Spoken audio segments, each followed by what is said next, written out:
নমস্কার, শুভ সকাল। কেমন আছেন সবাই? আমার যে নতুন একটা ব্লগে আপনাদের সকলকে জানাই অনেক স্বাগত, অনেক ভালোবাসা। আজ হলো বুধবার আর এখন বাজে হলো সকাল 9:45। তো আজকে এখন থেকে একটা নতুন ব্লগ স্টার্ট করছি। আর সকাল সকাল বানাতে চলে এসেছিল ব্রেকফাস্টে কি খাবো, এই যে ব্রেড নিয়ে নিয়েছি, ব্রেড আন্ডা।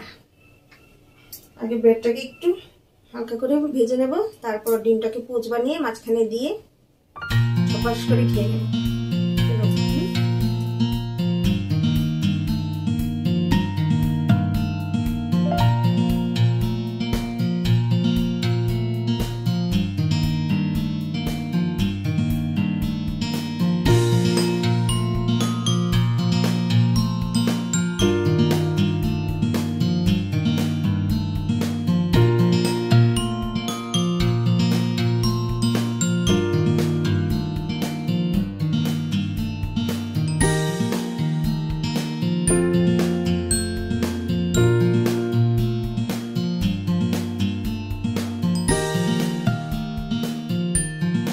খেয়ে নিই, তারপরে রান্না বান্না বসাতে হবে।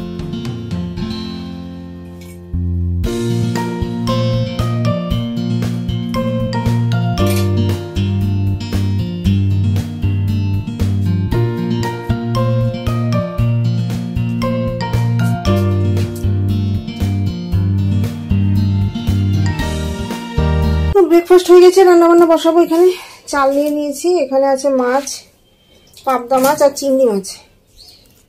ভাবছি ভাপা করব চিংড়ি মাছের ভাপা, সঙ্গে পাবদাটাও একসঙ্গে ভাপিয়ে নেব।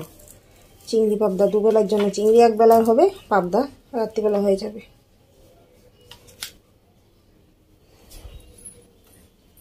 আর করবো হলো এই যে এখানে চালকুমড়ের চোকলাটাকে পেঁয়াজ আলু দিয়ে ভাজা করবো, বাস এই হবে আজকে মেনু। আর এই যে দেখুন আরেকটা জিনিস আপনাদেরকে দেখাই, আমাদের এখানে থালা বাসন রাখার জন্য নতুন স্টিলের র্যাক টানা হয়েছে। কারণ আগে এই প্লাস্টিকের র্যাকগুলিতে রাখতাম, কিন্তু ঝুঁকে ঝুঁকে নিতে খুব কষ্ট হয়, রাখতেও খুব কষ্ট হয়। কারণ আমাদের এখানে এই যে এটার এই গ্যাস রাখার যে শেলফটা, ওইটার হাইট অনেকটাই কম। আমি ইচ্ছা করেই কম রেখেছি, কিন্তু কারণ বেশি উঁচা হলে আমার রাঁধতে খুব অসুবিধা হয়ে যায়। এটা একদম আমার জন্য পারফেক্ট সাইজ, আমি বলে দিয়েছি। রান্না করতে আমার কমফোর্টেবল, কিন্তু বাসনগুলি এখানে রাখতে এবং বের করতে খুব কষ্ট হয়ে যায়। তার জন্য মিঠুন এই যে এটা এনে দিয়েছে। এখন থালা বাসনগুলো রাখতে বেশ সুবিধা হচ্ছে। পূজা উপলক্ষে বাড়িতে 2-3টে নতুন জিনিস আনা হয়েছে। একটা আপনাদেরকে দেখালাম, বাকিগুলো আস্তে আস্তে দেখাবো। হ্যাঁ, এবার যেহেতু আমাদের পুজোর তেমন কোনো তোড়জোড় নেই, পুজো আদৌ কতটুকু দেখতে পারবো জানি না, তার জন্য প্রয়োজনীয় জিনিসপত্র কিছু কেনা হচ্ছে। আর এই যে এখানে চিংড়ি মাছ পাবদা মাছ আছে, এগুলিকে হালকা করে ভেজে নেবো। আর এর মধ্যে আলুও দেবো, তার জন্য আলুটাকে এখানে কেটে একটু হালকা করে সেদ্ধ করে নেব, ঠিক আছে। আর এই যে এখানে আদা, কাঁচা লঙ্কা, সামান্য একটু রসুন, পেঁয়াজ, জিরে ধনে গুঁড়ো, লঙ্কা গুঁড়ো সব পেস্ট করে রেখেছি দেবো। আর যেখানে পেঁয়াজ কুচিয়ে একটু ভালো করে চটকে রেখেছি, এর মধ্যে মেখে বসিয়ে দেবো, ঠিক আছে।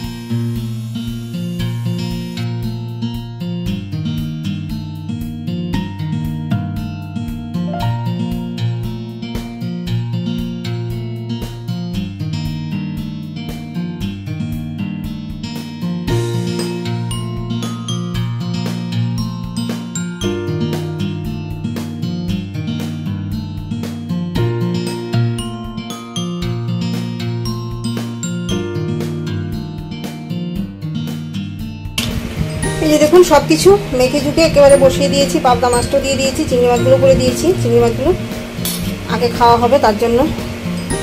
আর বাটিটা না ছোট হয়ে গেছে আমার কাছে, মানে এর চাইতে বড় বাটি হলে বেশি বড় হয়ে যায়, ছোট হলে বেশি ছোট হয়ে যায়। সাইজ মতন বাটি আমার নেই, তো এটাতেই চাপাচাপি করে বসিয়েছি। সব কিছু দিয়ে দিয়েছি, কাঁচা তেল, নুন, হলুদ যা যা লাগবে সব। এবার ভাপে বসিয়ে দেবো। হ্যাঁ, আমার মাছের ভাপা রেডি হয়ে গেছে, নামিয়ে নিয়েছি। চলুন আপনাদেরকে দেখাই ফাইনাল লুক। খুব গরম, অনেক কষ্টে মুখটা খুলে রেখেছি। এই যে দেখুন কতটা দুর্দান্ত হয়েছে, দেখতে পাচ্ছেন কি সুন্দর হয়েছে।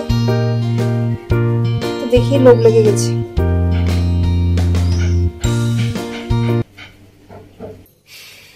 শুভ সন্ধ্যা, এখন বাজে হলো প্রায় 7টা। তো আমার একজন স্টুডেন্ট আছে, ও পড়তে এসেছিল। এই মাসটা অবধি আমি ওকে পড়াবো, বলতে পারেন আর 2-3 দিন, তারপর আর পড়াবো না ওকে। মেয়েকে বলেছি ওকে 2-1 মাস পড়িয়ে দিতে, তারপরে যদি আমার ভালো লাগে তাহলে হয়তো আমি ওকে পড়াতে পারি। এখনো ঠিক নেই, ঠিক বলতে পারছি না যে কি করব পরে। তো বলেছিলাম না যে দুর্গাপূজা উপলক্ষে, তো এবার তো তেমন কোনো কেনাকাটা নেই, তো তার জন্য ঘরের জন্য 2-1টা জিনিস আনা হয়েছে। সকালে তো দেখালাম আপনাদেরকে যে বাসন রাখার যে স্টিলের র্যাকটা, ওইটা আনা হয়েছে। আর এছাড়াও আপনাদেরকে বলেছিলাম না যে সন্দেশ জুতো ছিঁড়ে কুটি কুটি করে ফেলছে, ওর জন্য এখানে জুতো রাখাই যাচ্ছে না। ঠিক আছে, মানে ওকে যেখানে বাঁধা হয় আগে জুতোগুলি সব ওই জায়গাতেই রাখা হতো, কিন্তু এখন ওর অত্যাচারে ওইখানে জুতো রাখা বন্ধ করে দেওয়া হয়েছে। ওর জন্য ওইখানে জুতো রাখা একদমই সম্ভব হচ্ছে না। তার জন্য এই যে দেখুন এটা আনা হয়েছে, এই যে এই সুর একটা আনা হয়েছে। এটা এখানে আবার একটা ড্রয়ার সিস্টেমও আছে, কিভাবে কি করা হবে এখনো জানি না, পুরোটা ফিটিংস করা হয়নি। এই যে এর দরজাগুলো এখানে রাখা আছে, এখনো দরজাগুলো লাগানো হয়নি। এটা লাগানো হলে পরে তারপর জুতো রাখা যাবে। এটুকু মিঠুন নিজে নিজে ফিটিংস করেছে, বাকিটাও পারছে না। তো একজনকে বলেছে এসে দরজাগুলো লাগিয়ে দিয়ে যাবে, তারপর এখানে জুতো রাখা হবে। তো এই একটা জিনিস, নতুন জিনিস আনা হয়েছে, যদিও প্রয়োজন ছিল না, কিন্তু সন্দেশের জন্য এটা আনতেই হলো, নাহলে জুতো রাখতে পারছি না। ওই যে দেখুন, ওই যে দেখুন, দেখছেন দুষ্টু কুকুরটা। আর এছাড়াও আরেকটা জিনিস আনা হয়েছে, যেটার যদিও এখন আর দরকার ছিল না, ওইটার দরকারের দিন ফুরিয়ে গেছে, কিন্তু তাও মিঠুন কবে ধরে আমাকে বলছে যে একটা নিয়ে আসি, কিন্তু আমি আমার বাধা দেওয়াতে এতদিন আর আনা হয়নি। আর যদিও বলতে পারেন আমাদের পক্ষে অ্যাফোর্ড করাটা খুবই কঠিন জিনিস এটা, কিন্তু ও কবে ধরেই বলছে যে তোমার খুব কষ্ট হচ্ছে প্রেগনেন্সিতে, একটা নিয়ে আসি। তো তারপরও সেই কিছুদিন আগেও ও দোকানে বসে আমাকে ফোন করলো, কি গো তোমাকে যে বলেছি জিনিসটা নিয়ে আসি, তো আমি বকাঝকা দিয়েছি, তারপর আর আনিনি। কিন্তু গতদিন ও আমাকে না বলেই জানেন হুট করে বাড়ি নিয়ে চলে এসেছে। বললো যে বাড়িতে এসে বললো যে আমি দোকানে বলে দিয়েছি, ওরা কিছুক্ষণের মধ্যে নিয়ে চলে আসবে। এবার জিনিসটা চলে এসেছে। তো আমি বললাম যে তোমাকে আমি বারবার বারণ করলাম, সামনে এত খরচা, তোমার এখন কি দরকার ছিল, আর এখন তো বিশেষ প্রয়োজনও নেই। কিন্তু বললো যে না, এখন নাকি ভালো ডিসকাউন্ট পাওয়া যাচ্ছে, অফ সিজনে কোনো জিনিস কিনলে ভালো ডিসকাউন্ট পাওয়া যায়, আপনারা অবশ্যই জানেন। তো ভালো ডিসকাউন্ট পাওয়া গেছে, ওর চেনা জানা একটা দোকান থেকে ও জিনিসটা নিয়ে নিয়েছে। আর বলছে এই বছর না হয় নাই লাগলো, আর কিন্তু নেক্সট বছর তো লাগবেই, তখন আবার অনেক দাম দিয়ে কিনতে হবে। এখন যেহেতু ডিসকাউন্টে পাওয়া যাচ্ছে, আর ওরা আমাকে বলছে যে নিয়ে যাওয়ার জন্য, চেনাশোনা দোকান তো জোর করে বলতে পারেন এক প্রকার ওকে গচিয়ে দিয়েছে যে নিয়ে যাও, এখন ডিসকাউন্ট আছে, পরে কিন্তু আবার দাম বেড়ে যাবে। তো নিয়ে এসেছে, চলুন দেখায়। এই যে দেখুন আমাদের নিউ এসি, এটা 1.5 টনের এসি, যাতে আমাদের 2 ঘরই চলে যায়। 2 ঘরে তো লাগানো সম্ভব না, তো এটা খুব ফাস্ট নাকি কুলিং, 2 ঘরেই আরামসে হয়ে যাবে। তো এখনো এনে যেভাবে ওইভাবে পড়ে আছে।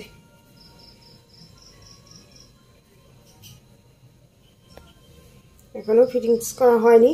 ইলেকট্রিশিয়ানকে বলা হয়েছে, উনি এসেছিলেন, আজকে কি কি লাগবে বলে গেছেন। মিঠুন এখন নিয়ে আগামীকালকে ইলেকট্রিশিয়ান সকালবেলা আসবেন, আসলে তারপর এটাকে লাগানো হবে। ভাবছি আমি বলেছিলাম ওই পাশটা দিয়ে লাগাতে, কিন্তু মিঠুন বলছে যে না, এখানে এদিকে জানালার উপরটা দিয়ে নাকি লাগাবে, তাহলে লাগাতে সুবিধা হবে।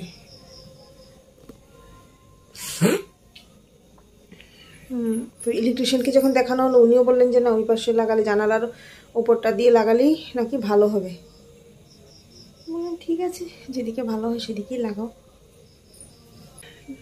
জিনিস কিনলেই কেনা হয়ে যায়, আর পুরোটা ক্যাশ আনা হয়েছে এমনটা তো নয়। ওটা বাজাজ ফিনান্সি থেকে মান্থলি ইনস্টলমেন্টে নেওয়া হয়েছে, অল্প অল্প করে দেবে, তেমন একটা গায়ে লাগবে না। আর এমনি তো মানে যা গরম পড়ছে, খুবই খুবই কষ্টে দিনগুলো কাটিয়েছি। বললাম যে এত কষ্ট করে দিনগুলো কাটিয়ে নিলাম, আর এখন তুমি প্রায় ঠান্ডা পড়ার মুহূর্তে নিয়ে আসলে। বলছে যে এখনও ঠান্ডা পড়তে দেরি আছে, আর আসলেই দেরি আছে। এখনও যা গরম পড়ছে, একটু বৃষ্টি হলে ওদেরটা একটু ঠান্ডা ঠান্ডা, আর না হলেই আবার সেই আগুন গরম। মানে এতটা গরম যে সহ্যের বার হয়ে যায়। ডিসকাউন্টে যখন পেয়েছি নিয়ে নিয়েছি। এমনিতে তো কষ্ট করে দিন কাটাচ্ছি, না হয় আর একটু কষ্ট হবে, তাও নেওয়া হয়ে গেলেই হয়ে যায়। হ্যাঁ, আর ভালো লাগছে না, আর দাঁড়িয়ে কথা বলতে পারছি না। আমার ভিডিওটা আপনাদের কেমন লাগলো কমেন্টস অবশ্যই জানাবেন। ভালো লাগলে অবশ্যই একটা লাইক করে আমার পাশে থাকবেন, সাপোর্ট করবেন। আপনাদের সাপোর্ট খুব দরকার এই মুহূর্তে আমার। আজকের জন্য সকলকে টাটা।